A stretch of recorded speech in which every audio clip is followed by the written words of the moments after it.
All right, so firstly, I would like to welcome both of you all on stage for this wonderful panel discussion that we're going to have now that runs around the information on building trust and managing data in health tech.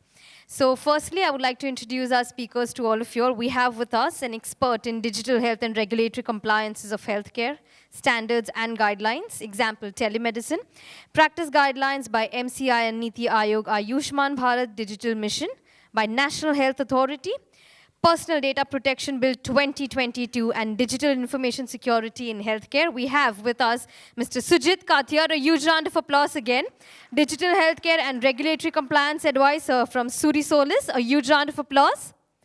We also have with us our next speaker for this session. We have a faculty member at the Department of Social Sciences and Humanities, Indraprasth Institute of Information Technology, Delhi.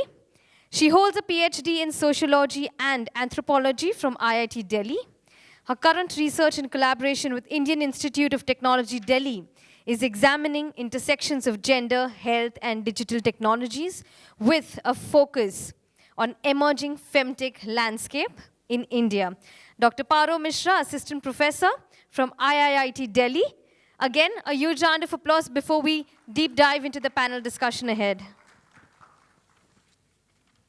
All right, so talking about digital innovation and Femtech, that goes kind of a bit of hand in hand. So riding the cocktails of the digital health revolution, health technology, which has redefined the consumer's role in healthcare and by allowing them, certainly to better understand and control their bodies and health also.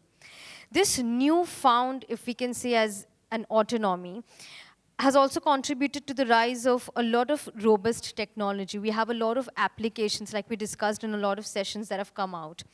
And it's kind of an ecosystem in which a lot of consumer data is created. I think it's like if we download an application, we have to put in a lot of information and data into it. And it's collected and analyzed to provide maybe actionable health insights as well. So we'll begin with Mr. Sujeet on a question on this digital innovation that has come up, that if you can just tell us and brief us about the existing data and the privacy framework for all the data that really exists in India. If you can just guide us about the same on it. Till now, everybody has been talking about how to collect more and more data, use the artificial intelligence and ML and many data techniques. Now, when somebody is coming and asking you to take minimal data, to take in a very defined way, okay, and while on your technology platform, if somebody is having, then do the KYC part and store the data in a very particular way and in a very secured way. If not storing, then you are going to have many consequences, like your platform can be blacklisted, like you can be penalized up to 250.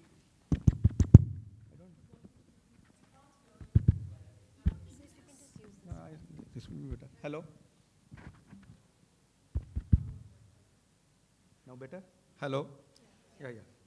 So, okay, so what we are going to do is a devil's advocate, like, okay, but still, since now guidelines, they are getting serious. Okay, we are having guidelines since last 10 years or more.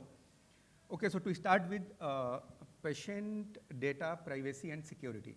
So first I will try to define the privacy part. What is privacy in Indian context? If we go by the constitution, under part 3, there are many fundamental rights, like right to life and right to equality, freedom of speech. So by any chance we are having privacy as a fundamental right or not? So that's a big question post this thing, independence. It was answered in 2017. Okay, before that, it was discussed in higher courts, in Supreme Court multiple times, like whether this privacy and the data security, whether it's a fundamental right or it's a normal right. And of course, everybody will be aware that like, if you are having the fundamental rights, so those rights are better protected. You can directly approach higher court. You can directly go to the Supreme Court or High Court, and immediate remedy will be provided to you. Okay, in case of normal rights, there are other ways to go for that one.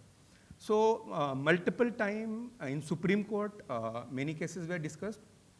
So it was a mixed thing. Like in some cases, courts were like, yes, privacy is a fundamental right, and then suddenly another case where this is not a fundamental right. Okay, so it happened like many cases.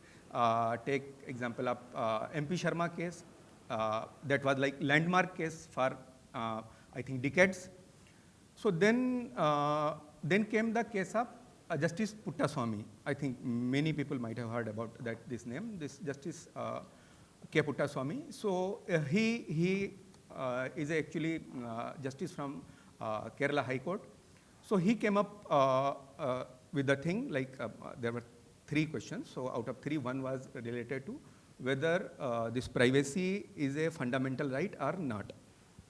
Finally, okay, without going in detail of the case, finally this 9 judges bench, they agreed like this is privacy is a fundamental right. Okay, so that's how, that was a very good win, I'll say, for the democracy point of view, and that's the beauty of our this thing, our constitution, because under Article 21, it was like accepted by the court that this is a fundamental right. And then, of course, when it was recognized, then one committee was formed, headed by one retired justice, and Justice Sri Krishna. And then the committee came up with some report along with the certain guidelines and certain proposed bill. Okay, and it was like in 2017, and till now. Like now it comes the data thing. Okay, till now it's the privacy, now the data part. So then 2018, 19, 21, and last month they came up with some guidelines like how data should be protected, how data should be stored, what will be the role of the government authorities, how data can be analyzed. So this is the, in brief, this thing. And now coming to the data security and privacy in terms of healthcare and otherwise also. So the way the question was asked, like what is the current scenario? So we are having some Information Technology Act 2000, and again we are having Information Technology Rules 2011. So under these rules, there is a category of data. So medical and healthcare data is considered under sensitive data. Okay, sensitive data, again, it's having the higher priority there. And this Information Technology Act, though when it started in 2000, it was not that serious or this thing, but with the amendment, right now in case of AIMS, this cyber attack, the case has been registered under Information Technology Act, I think section 66F or something, under this cyber data attack, cyber terrorism, I think, cyber terrorism, and where the penal provisions are up to lifetime imprisonment. Okay, so that kind of law we are having. And then coming to the hardcore, this thing, the patient thing, we are having something called telemedicine practice guidelines. We are having Surrogacy Act. We are having Pregnancy Termination Act. We are having many things. We are having Disha. We are having some EHR guidelines, and we are having NEHA. Okay, so there are many guidelines, acts, but on paper, frankly. So, but right now government slowly, gradually, they are getting serious, but how serious I don't know, because it's been 5 years for data protection bill. Okay, previously they came up and it was like on the verge, and it was presented in both the houses, and everything happened. But suddenly, okay, again, there are multiple reasons behind that. So this is the current scenario, I can say, about the data thing. We are very hopeful. Government is serious. that's very clear because they are expecting a lot of inbound this thing, medical tourism and whatnot. If you want to go at a global level, of course you need to have something. And we are a digital first economy and all. And we are among the few who are not having the data privacy bill in place. Very well answered. Thank you, sir. So, yeah. Just add something to it. The Personal Data Protection Bill, which is the third version now, is up for discussion amongst general public. Right. So all of you who are working with data, now is the chance to go back, look at the bill, look at how it fits you, how it fits your end customer, because this is the stage at which citizens can proactively comment on the bill.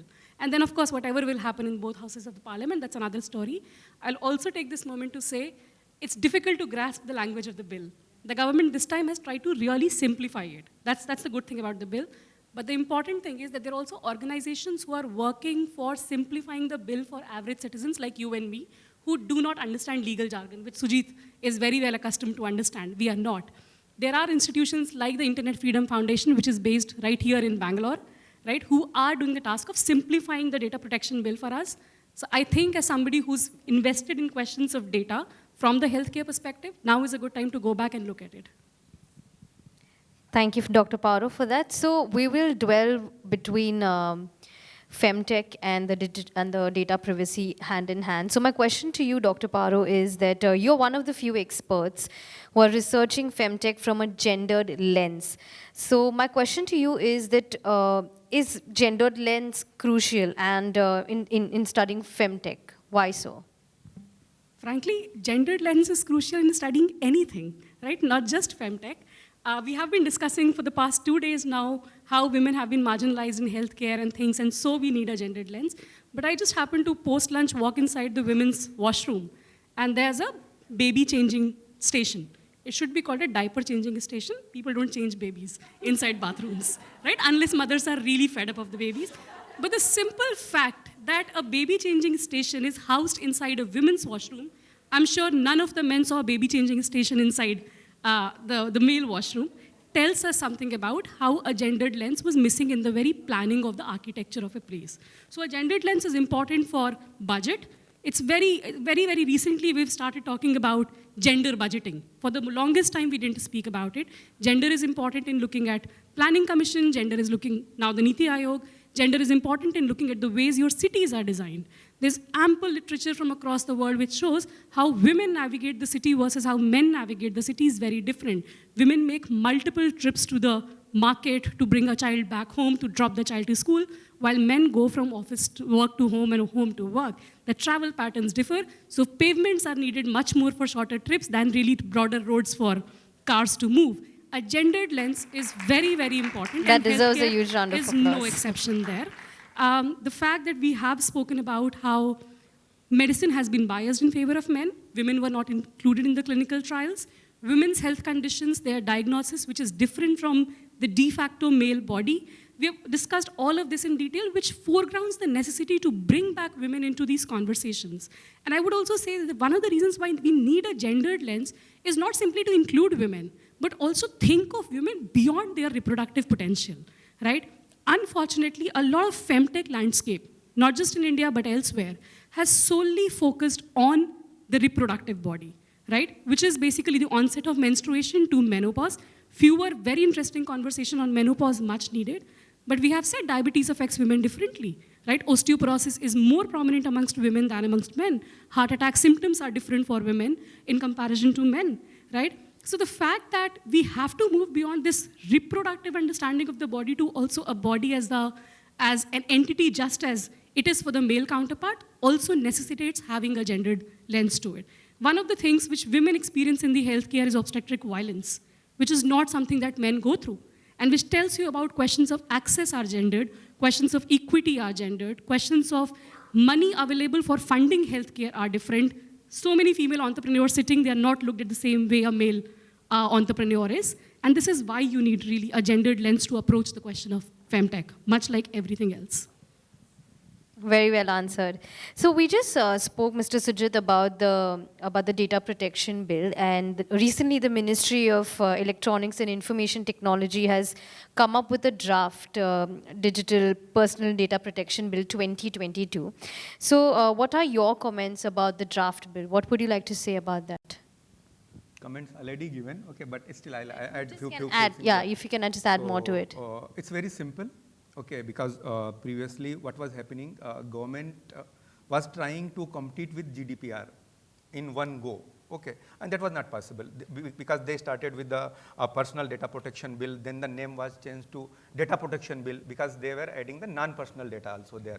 So that's how they kept on adding the things to make it very complex, and that's how it was not easy because we are just starting, and immediately you cannot compete with the GDPR or anybody because you are free to study all the global guidelines, and on that basis you can localize and you can create your own. But you need to see like what kind of acceptance is there.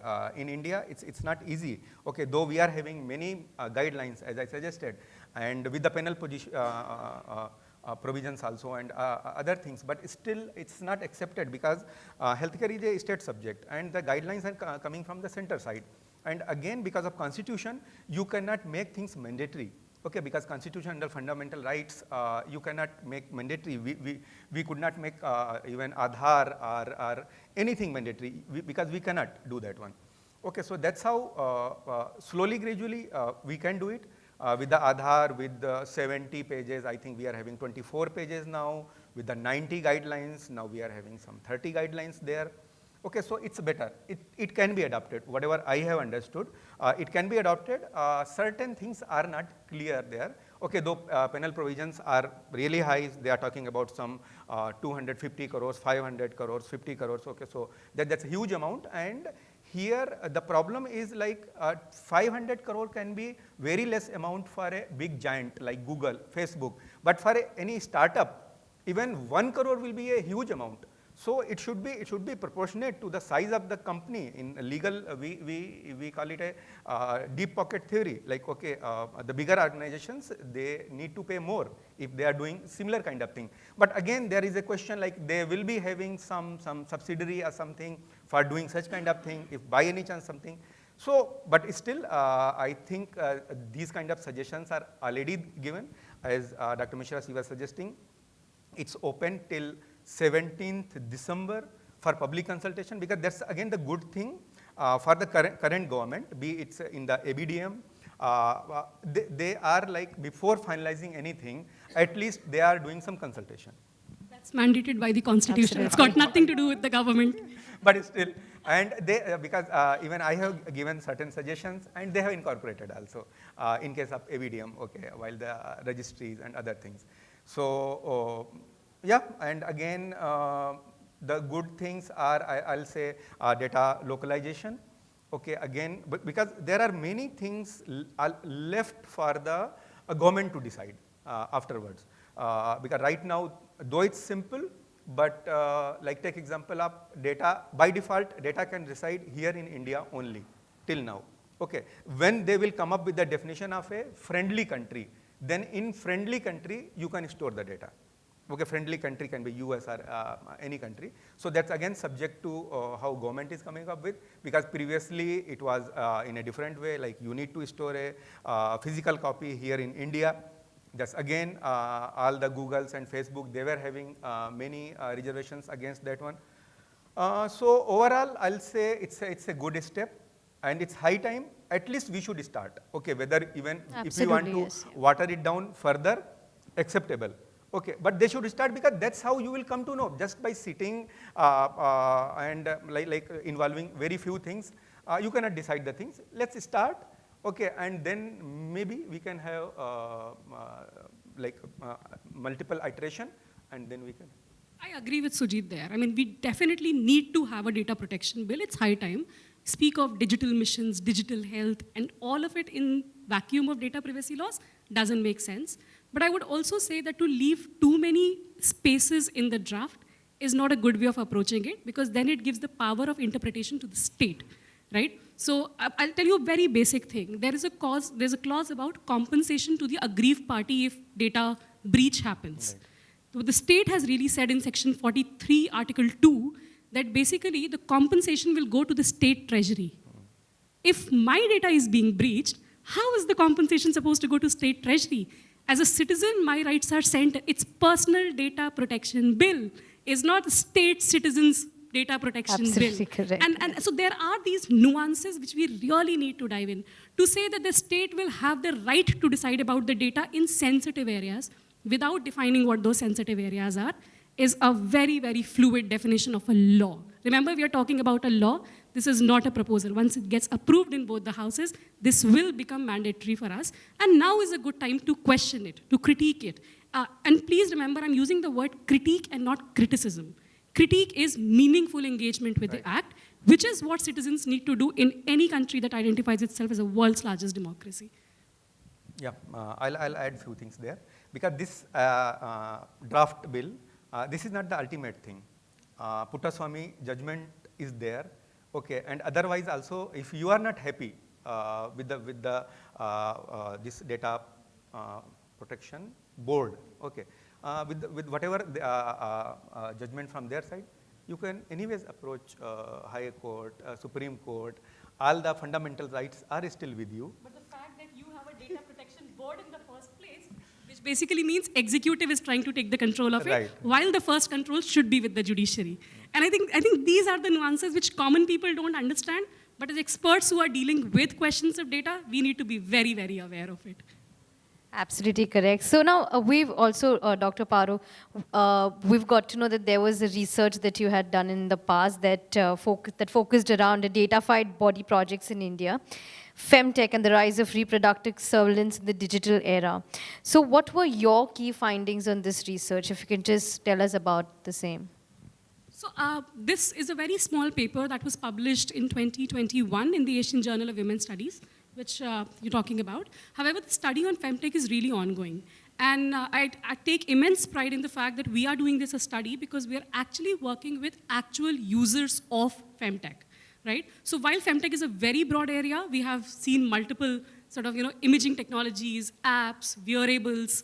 There are also other kinds of AI, ML-based training models. It's a very, very broad area. I'm working on something very specific, which is one of the largest portions of the Femtech market, which is the app economy around management of women's health. So I'm only speaking from that vantage point and not looking at other things because they are right now beyond my expertise. However, so one of the very, very critical, so I'll speak slightly about my methodology so that the audience understands well. We are not a market analyst team. I'm a scholar, I'm a researcher, academic researcher. We use 3 methodologies to understand really what is the kind of Femtech market out there. The first was a large scale survey that we did with actual users of Femtech apps across the reproductive age group. So right from the onset of menstruation to menopause, keeping in mind, none of this is a linear trajectory for women. And women's reproductive trajectories may really, really vary. And the second we did was basically to conduct very, very deep, structured interviews with users of Femtech.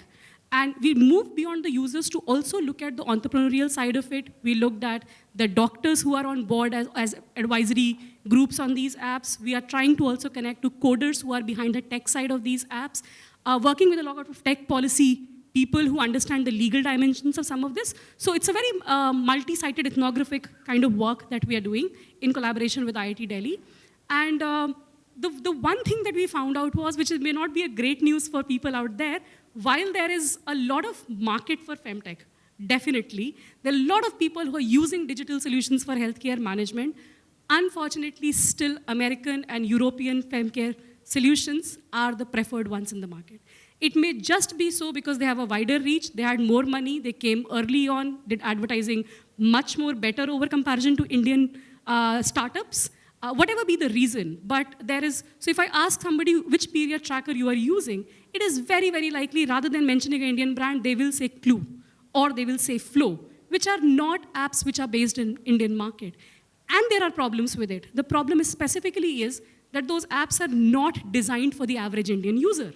They do not understand the socio-cultural context within which Indian women are really based, and I'm talking about women across the lifespan, whose needs may be very, very different, and that's a problem. An app asking women a question like, are you sexually active, right? do you use protection? And imagine we are talking about India where sometimes phones are shared by various members of the family. Women are very reluctant to enter that information. And for most of you here maybe have some knowledge of how AI and ML models really work.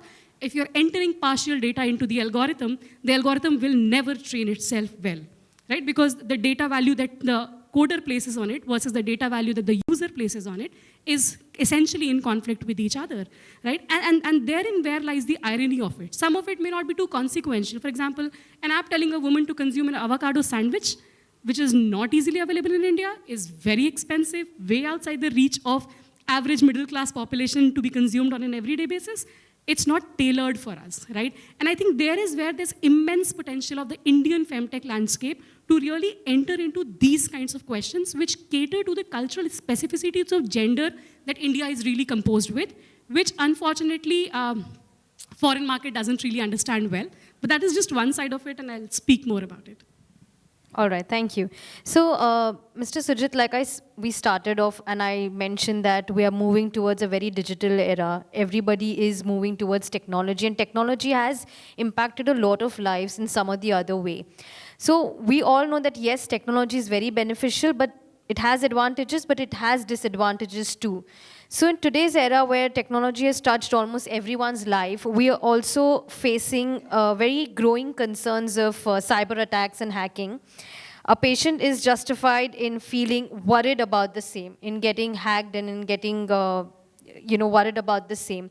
So what can femtech companies do to elevate this fear that people have when it comes to cyber attacks and frauds?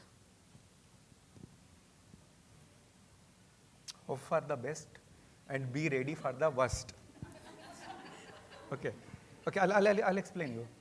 Hope for the best, like, okay, if you are not target immediately, because right now, if I can relate with the AIMS cyber attack, I hope they were partly ready, but still they could not do anything.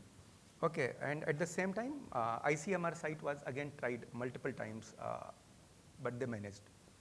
So why they managed? Okay, so that's how you should be prepared. You should have some plan in place, and this is not an overnight thing. This should be right from the when you were starting the design of your software solution, your mobile app. From there, there's privacy, security by design. Okay, there are certain principles that you need to follow. Okay, and then coming to the the cyber attack part. Okay, so it starts with the multiple things like training up your employees. Okay, so that's very much important because what happens like some email is there, okay, and it's personating like it's from your some senior, okay, and they're asking for some information. So some common sense should be there, like some, like if I am in an organization, if I'm asking about, I need the all the patient data till date, okay, in Excel format or something, then it should be cross-verified, like, okay, whether we need it, because it's unusual thing. Okay, if it's usual, like weekly, this submission and other thing, it's fine. But by any chance, something of this type is like asked or requested, then it should be verified. And before clicking any kind of link, it should be use some common sense. Okay, so these kind of trainings and like whatever happened in AIMS is still not clear. Okay, because government has not like till date no official statement like what all happened and what kind of damage has been done. It's like just everybody is guessing about it. But whatever comes, then those things, what were the issues, problems, those everybody should understand and try to adopt. Like whatever happening in India, whether it's some other countries, we should understand. Okay, and then if those kind of problems are in your organization, you should. Coming to another thing like all the patches, all the software upgrades, they should be immediately done because that thing is out. Like Windows is having this kind of problem, so this is open for hackers, and immediately they can find it out. Like okay, on these type of servers, this patch is not updated yet. Okay, so this should be immediately done. Yesterday we were discussing about the third party thing.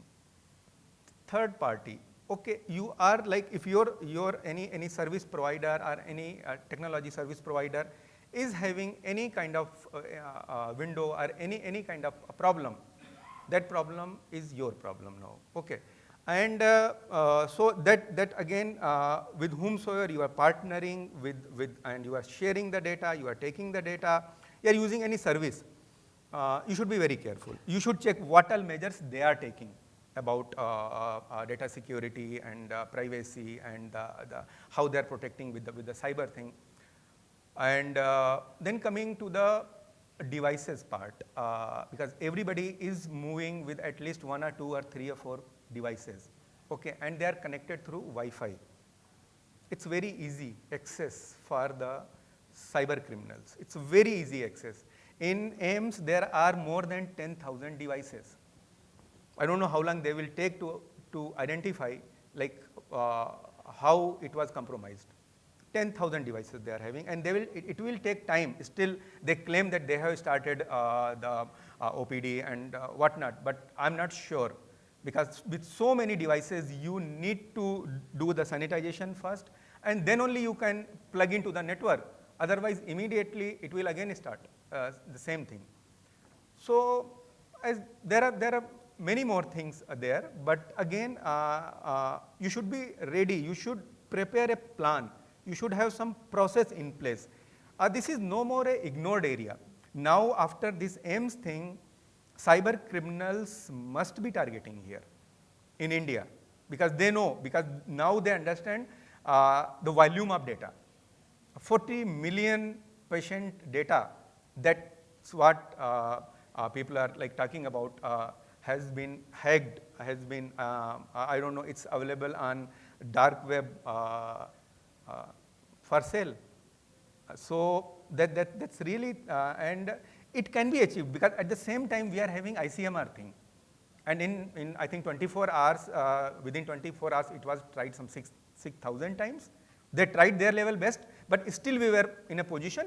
Reason is, but obvious, an IC was immediately active, and they started with all the patches which were there, and all the security thing, okay. So again, the firewall thing, you need to have your network under firewall, whatever best possible. So these are among the few main things. Otherwise, there is a list of the things that you need to do. I'll just add one thing to it. I think whenever we talk of data privacy, there's a lot of emphasis which we place on the hacker community. They are doing something wrong, we need to be cautious, we need to protect ourselves. But data leakages are also built by default into the system, right? Just by not storing data properly, storing it on a server which is not safe. And then there are other questions of data privacy, which is basically about the business model of apps that I look at. What is the business model really? The business model is essentially centered on selling data to third party. This is not going by default, this is not being hacked, this is not being a criminal activity that somebody is doing on your data. You're very well conscious that you took data from the end user and you sold it to the third party for targeted advertisement, for marketing, to insurance companies, to the state, to Facebook, to Google, to Amazon. We know this. And I'm saying this because I want to put the burden also back on us who are working on these questions, right? You cannot put the burden back on the user to say, you should make out whether or not this is safe. You should figure out why are you asking for this information. I'm sorry, but the ways in which privacy policies of apps are designed, everybody sitting in this room is very, very educated, very highly educated. And yet, none of us read the privacy policy, because even if we read it, we will not be able to comprehend it. Academic research has proved it takes 86 minutes on an average to read privacy policy of an app that we keep on downloading. And this is for a graduate and above. You can't put the burden back on the people to say you make sense of, but just, we use the word consent a lot, right? Don't use the word consent like it doesn't mean anything.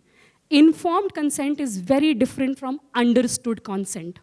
You laying out the policy asking people, I agree, and tick mark that checkbox doesn't mean that they really signed up for what you were asking them simply because they ticked the box. I'm putting the burden back on the entrepreneurial community to think of some of these questions, right? The good thing about the Femtech is because so many women are leading it, there are already questions of value and empathy built into it, right? Let's relate those questions of value and empathy back to privacy of the end user. And are we doing something to make the policy understandable? Are we putting it not in legalese but easily comprehensible terms? There are examples already. OK by UNICEF is doing it. For those of you who are interested how to do this for our own companies, go back and look at OK app by UNICEF to see how well they explain even a 13-year-old how their data will be used. It can be done. It's not difficult. It's not rocket science. There has to be motivation that come from it. And data privacy is everybody's responsibility and not just either the state or the user. Right. Very rightly said. So I think we always tend to directly accept without reading the terms and conditions. And I think one word that I can use is being mindful is very important. Like Sir said, that we don't really understand why this question is needed. We just put in our information. We don't think that we should give this information or not. So I think very right point mentioned here. And now coming back to Dr. Paro, you're leading India's first long-term study on Femtech with IIT-Delhi. And this study examines intersections of gender, health, and digital technologies with a focus on emerging landscape of Femtech in India. So I would put across two questions here, that what are the concerns about existing Femtech landscape of India? Will this impact gender equity and body autonomy in a negative way according to you? And next question is that what Femtech innovators can do to be mindful of any such potential impact? What do you think about it? See, I'll say the intent with which the Femtech community in India is innovating is in the right place. Even as profit may be a motive at the end of the day, right? Which Sanchit very clearly spoke about, very, very vocally spoke about. The head is still in the right space in terms of questions of accessibility, affordability, make sure it reaches to the last person, make sure you simplify things, which is all great, right? But I'll just tell you one story, right? I was interviewing someone who's a young girl. She was 21 years old, and I conducted this interview digitally, so over Zoom. She was sitting in Bangalore, and she was talking to me about how she's been using a period tracking app for very, very long. It's almost been 6 years. And then she discontinued in between, and then her voice dropped. So for once, I thought it's a technical glitch. And I said, I'm sorry, I think there's a break in the internet. And she's just going on speaking about it, but in a very hushed voice, and I could only catch some words of it. My partner, sex, mental burden, constantly worried. And I had to stop her, and I said, I'm sorry, but I'm not able to understand what you're trying to tell me because your voice is really low. And I figured out she's in the home, she's not very comfortable speaking about something she wants to share. And so I said, can we reschedule the interview once you're out? We'll do a telephonic interview rather than the burden on you to really tell me everything, even as you're not comfortable about it. And then we did another interview. And she told me that she used a period tracker app for very, very long. And she was very happy because she's coming in from a position where sex education is not really available, right? Where they have questions about growing up, but answers are not readily available within the home, within the school, within the community that they are part of. Very, very few families have open conversations about these things even today. Let me ground it, even today, right? So we are a really enlightened lot who may have had some very easygoing conversations at home. And she said that at one point when she had her first boyfriend, the boyfriend did not want to use protection.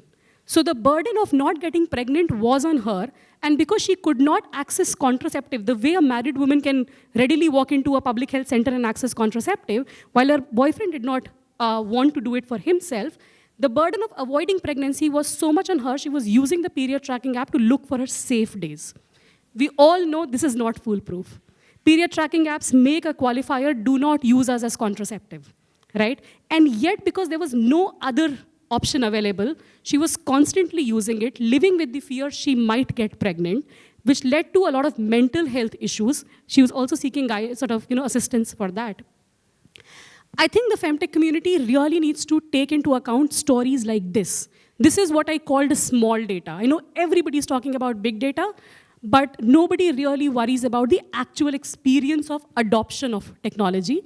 And this is what small data is about. When I did a survey, I found out 39% of women are using period tracking apps not to plan pregnancy, but to avoid pregnancy. And these are all unmarried women who are sexually active.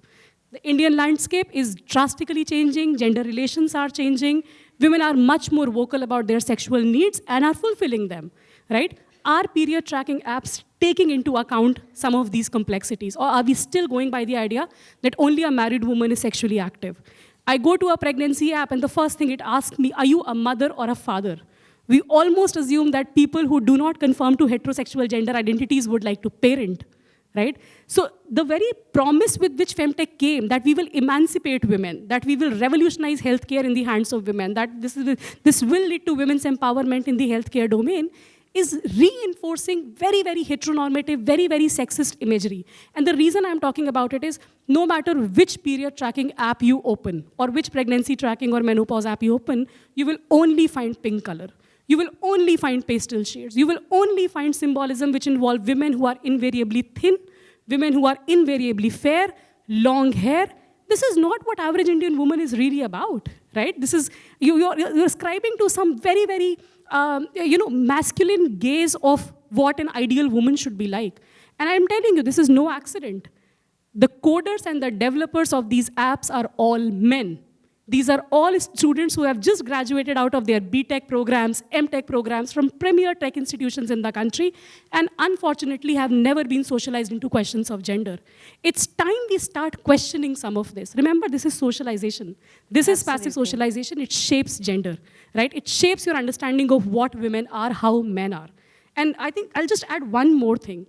The one thing that nobody spoke about really was, while we were talking about women's sexual wellness, nobody spoke about questions of sexual pleasure and how Femtech can really cater to it.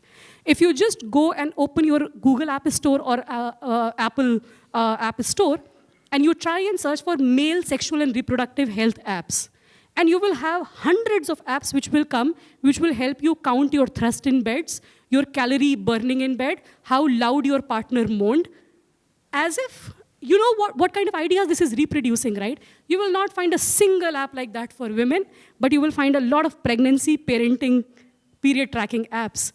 It tells you about where your heart really is, right? Or at least what your imagination is, because clearly 39% women are sexually active outside the institution of marriage, not wanting children. Are we catering to questions like this? The only sexual pleasure landscape for Indian women is in the form of some sex toys. So there's a very, very large potential market out there for the Femtech community to trap. Do not fall into the same sexist, heteronormative stereotyping of what male is versus what women is. And also try and account for gender diverse people. Those who menstruate are not only women. Trans men also menstruate, right? Are your apps gender neutral really, right? And I think these are some of the questions the community really needs to take into account. It's high time. Thank you. Very, very rightly said. That definitely calls for a huge round of applause. These are some of the points that really needs to be worked on. And I think now, summing up this conversation, I have a question for both of you all. Is trust going to decide how far technologies can realize the dream of health for all, and what companies and ecosystem can do to build the trust among the users? If we can start with Mr. Sujeet. Yeah, of course, it's high time. We should be, and it's not only just to following the guidelines or the regulations part. Okay, if you are having proper guidelines in place, so it will be very easy for you to go out of Indian market also. Okay, so that's the thing. And again, moreover that one, like from the commercial or other point of view, it will be like you'll be developing some trust there. Like by mentioning in the terms of use and the privacy policy, like for what purpose you are collecting the data and how you are going to analyze the data. That's very important, and it should be very clear whether it is taking how long for that one, because I have seen many terms of uses here in India, even sizable startups and other companies, they're not taking it seriously, they're copying and pasting it. Yes. Okay, so but tomorrow if any consequences are there, if anybody is like taking you to the court, you'll be in serious problems. Okay, so devote some time there. You try to understand how whether it's matching with whatever you are offering, rather than copying from somewhere else. So those kind of things which are required from Femtech side or any tech company side, that will help not only in healthcare, otherwise also. Dr. Paro, if you can just add something. Very brief in responding, I've taken too much time. Trust is critical, right? There is no other way for a business to flourish rather than inculcating trust.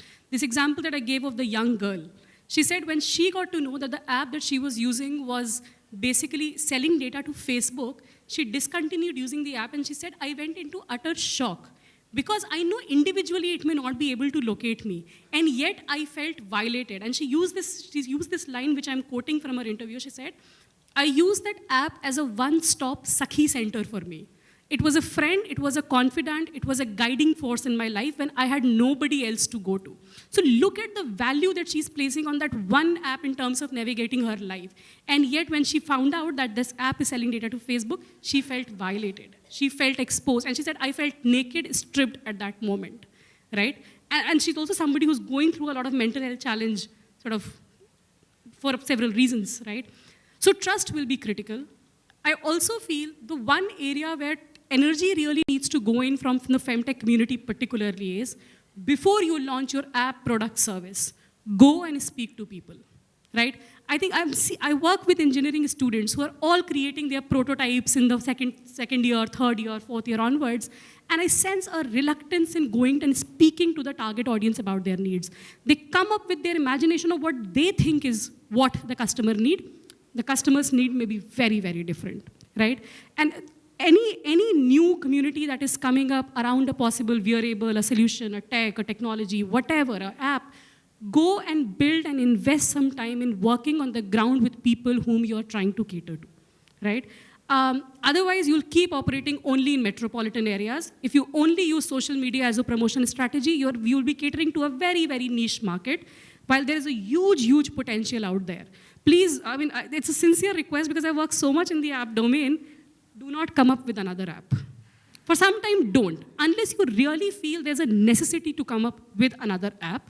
Before that, go and validate. Maybe a simple telephone booth will meet the requirements of a counselor at the one end and a recipient on the other, rather than an app where automated responses will be given by a bot, right?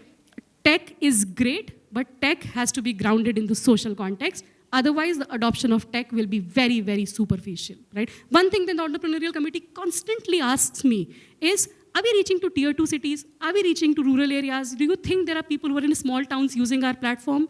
I should not be answering this. You should be answering it, right? Did you make an effort to reach out to them in the first place? Or did you only use Instagram to sort of advertise about your product, right? Social media is huge, but there's a small, very, very small percentage of population still on social media. But internet and devices have penetrated too much into rural areas, almost to the extent of 70 to 80%. Make use of that, right? And do some groundwork. Also, please collaborate with academic institutions. There are people who work on the ground, NGOs, civil societies, who are actively working on the ground. They will help you reach out. They will help you build connects. Don't work in silos of 5 engineers sitting and deciding what women want.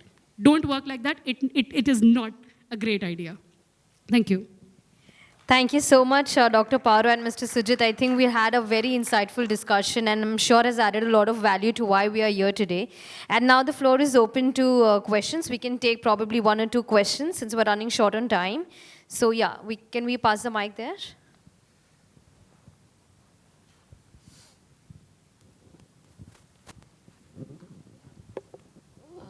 Thank you for that really informative session. Am I audible? Yeah, so I mean, borrowing from what you just shared, Dr. Paro, I want to know that when this law comes to be, or even when it currently is in draft stage, I mean, I just want to, maybe I'm wrong about it, but are we just talking about it from the developer's perspective that they have the total onus of protecting the data? Because the consumer, where does she figure in this whole thing? Because there are some layers to it. Like, if I don't understand English, is there the vernacular language in which that is available to me? And is it that, I mean, if I just tick that check box of the privacy, then can the developer shirk their responsibility off and tell me that, you know, you come to court and we'll resolve this? And I mean, because there can be so many layers of problems, because if I have not, let's say I belong to the transgender community and I have not come out, but I have in some form that I am whatever, and that data gets out, then I am in a soup. So I'm really, I mean, isn't it the onus of the state to also say that this has two components, one of the consumer, one of the developer, and both are equally accountable for something that's going wrong. Absolutely. I mean, I totally agree with you. Unfortunately, the onus will be on the person. Because you have said, I accept, you have tick marked that box, you fall into the trap, right? And this is why I'm saying informed consent is very different from understood consent, right? And all these privacy policies are unfortunately only in English, only in complex jargon. There are very few apps which offer 9 language supports. Very, very few in India, just 2 that I can think of, right? And I did a massive content analysis of all these apps which are on offer for these age groups. And you're absolutely right. So to protect the right of the citizen, and remember, we're talking about a context like India, where while people may have digital literacy, literacy is basically only your ability to read, write, and understand the language. It's not really about your ability to understand the complexities of what legal apparatus is really about, right? And right now in the current framework, there is no option to level these nuances or talk about these nuances. Sujeet can correct me if I am wrong, but that's how it is. And yes, it is the responsibility of the state.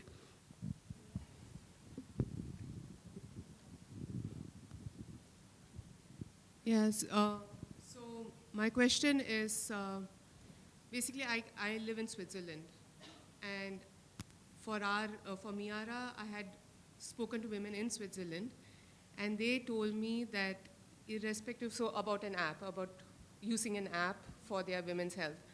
And they said, we will not use any app, we don't trust data being on an app. Now, obviously in India, women don't have this problem as much because they don't know so much about what is happening with the data and things like that. And I feel bad, like, you know, that lady said the regulations in India are less, so she's using that device, they're testing it in India, and we like feel, we had that pain, she's like, oh, why are you doing it? But then I realized that I did the same thing. I was like, India's, I mean, for other reasons also. But in India, people are going to use the app because they are not, like you said, literate enough to realize where all that data is going. So is there any way, like you said, it needs to be made better jargon or anything, but is there anything else to make the people, I mean, it's good that, like, not it's good. Unfortunately, a situation like AIMS is put in now, at least it's put on the media and stuff, so people are a little more aware. But is there any other way to tell even the consumers, the women, because they come to tell us a lot of private information, and we feel like a little, sometimes a little scared, so even on a Zoom call or anything. So is there something that we should do, like in the beginning of any interaction with a client? Because it's the first, after the interaction, or at some point, you obviously get a consent on an app. But when you're on a call, or when you're talking to women, you don't immediately first say, we say we're not recording it or anything, but we are listening to that information. Is there something else we need to do? Or is there any other way of educating these women about what is happening with the data? So, I mean, I totally understand the perplexity of like what you're pointing out to. I collect qualitative data about very, very sensitive life aspects of women. But the one thing I do is I always, always anonymize that data. I never use any information by which I can identify the user back. Never. Right? So when I'm conducting the interview, of course I'm doing it over Zoom, I have the email ID, but when I'm putting the data, transcribing my interviews and recording, I always assign a respondent number, R1, R2, R3, and if I'm conducting 400 interviews, rest assured I don't remember anybody, unless I sort of read the story and then I'll be like so-and-so, but I don't know how to track or how to go back to that person, right? I think when it comes to apps really, right, the problem with the apps is apps are also asking you about a lot of data which may not be relevant for the purpose for which a woman is using the app in the first place. For example, a parenting app asking people about what is your monetary standard, how much monthly income you make, what kind of a cultural background you come from. And this is all extra information that you're asking, right? The reason you're asking is because we are in a neoliberal climate.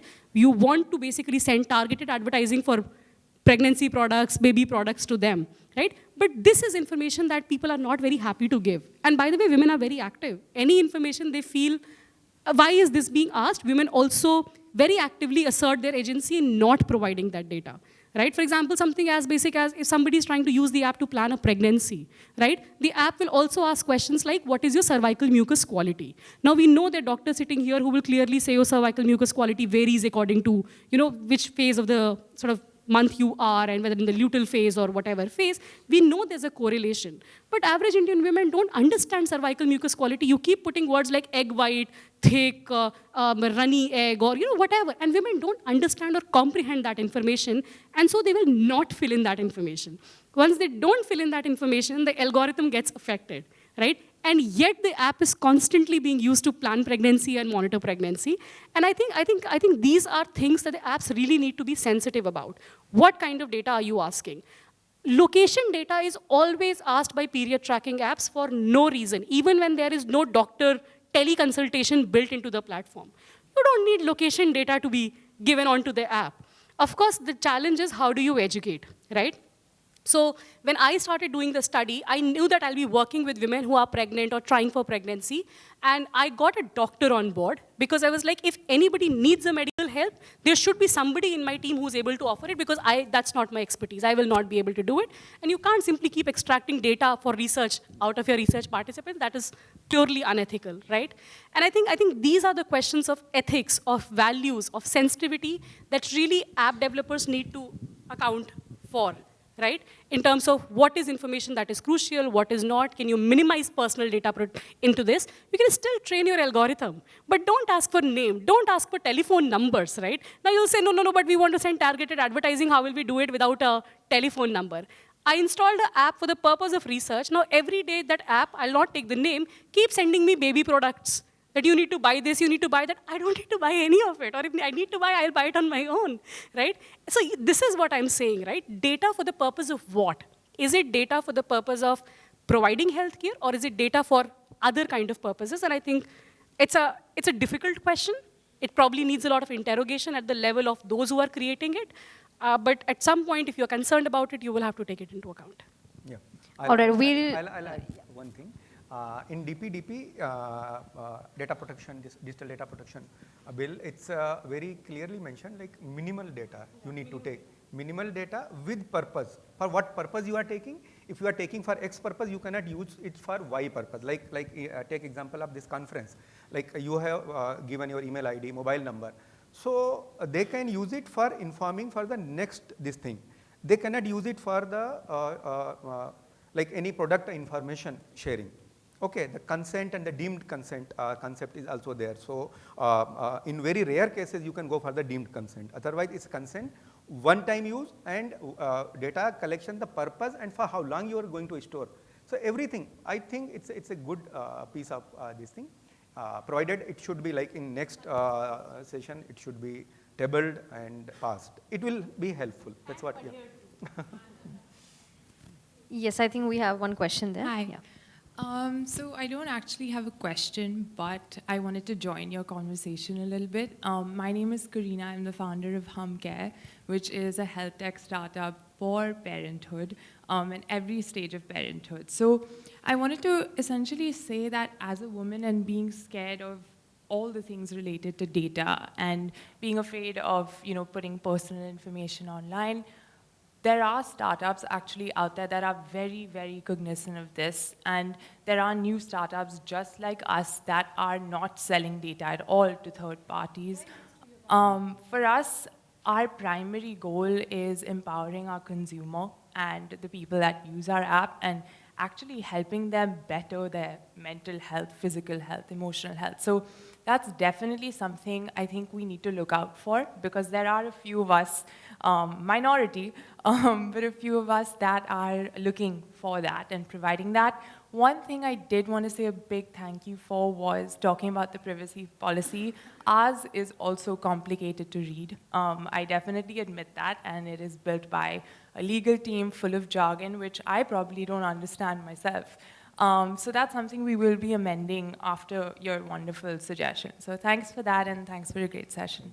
So happy to hear that there is a minority community which is very conscious of these questions to begin with, right? So I said that everybody's head is in the right place.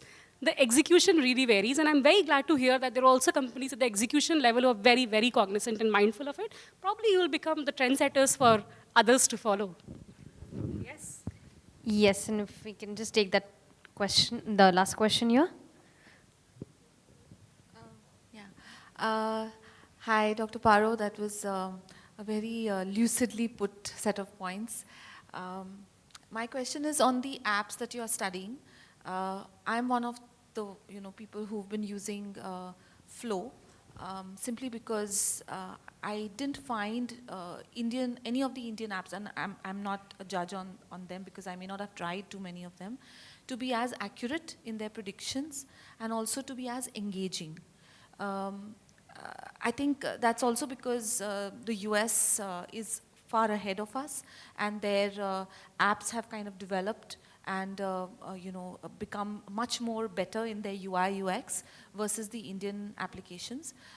So is there any insight that you can provide from your study so far, whatever you can share, for applications built in India? What is it that they need to improve on? One, of course, is I know you said the coder community is all men, so sensitizing them, but also just the interface is, I'm sorry, but not as engaging.